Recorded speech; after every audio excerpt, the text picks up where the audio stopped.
Oh, Venerable Chudren, in the course of her teachings on the grounds and paths, which she's teaching on Thursday nights, has been interspersing that very technical teaching with some very kind of practical applications and for our understanding. So last night she taught on, she covered a quiz for us on studying the grounds and paths, and in the second half of that teaching she began to teach on equanimity and how critically important that meditation is before we even begin to think that we can develop develop bodhicitta or engage in the meditations that help us to ultimately result in bodhicitta. So I recommend that everyone tune into those grounds and paths teaching, fast forward to about 6:32 and watch the equanimity part, even if you're not following the grounds and paths teachings. So when John suggested maybe the topic of talking further on equanimity, I thought, well, I can talk about equanimity because I have a lot of problem with that particular meditation. I always have. So the basic foundation is that we examine how it is that it is our own mind that creates the label friend, enemy, and stranger. And those are the only three categories we put any living being. I mean, think in your own mind. Is there another category where we slot people? I mean, there's the quasi, sometimes they're my friend, sometimes they're my enemy category.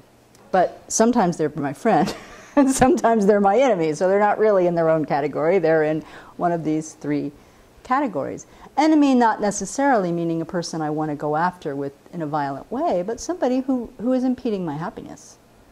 And if I define enemy as someone who's in the way of my immediate happiness, well, honey, I have them all day long. And that really is my difficulty with this meditation. When I first started doing it, I was horrified to discover that mostly my friends, the people I cling to as my friends, were the people in my enemy category. Because who am I hanging out with? My friends. Who are the people then who are obstructing my happiness? The people I'm hanging out with. Who is that? My friends. Then they become my enemies. Even if it's that long. They didn't like camp there. Most of them, I am happy to say, don't stay there forever. But mostly when I do that meditation, it's the bouncing back between this person who I'm really close to, and then they get in my way, and then I'm really irritated with them, and sometimes I might be irritated with them for days, and sometimes it might be only a few minutes. And so I've actually had a lot of confusion in doing that meditation because here's the trick, my mind wants the label to be fixed. And the point of the meditation is the label isn't fixed. That's the point. And so I have to say, years of frustration around trying to find people that would fit in the enemy category that could really stay there. Because in truth, as I did the other meditations on the kindness of others in particular, I came to realize that there is nobody in my entire life who has intentionally tried to harm me. I think that is absolutely true.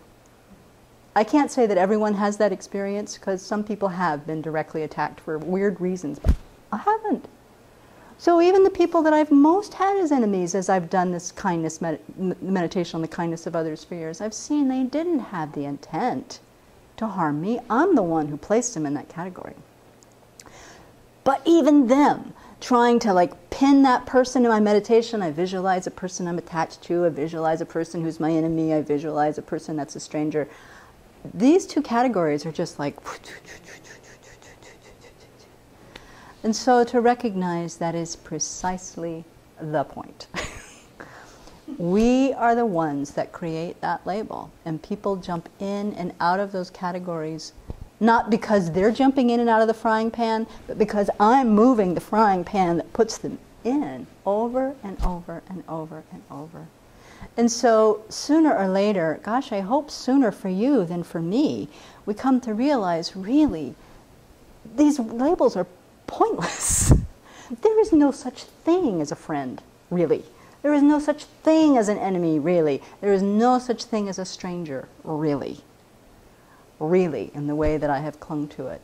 And I mean, I suppose we could say in that sense, everyone is a friend, the more we spend time reflecting on the kindness of others. So we can put everybody there. And it is our little tricks of mind all day long that make our enemies, that make our enemies, that make our enemies, or shut people out and make them our strangers. So if you've had similar confusion with this meditation, or if you kind of blow it off and go straight to the next meditation, which I've also done, Venerable Chödrön's teaching last night was just superb, and maybe this also, if you have a similar problem, might be helpful.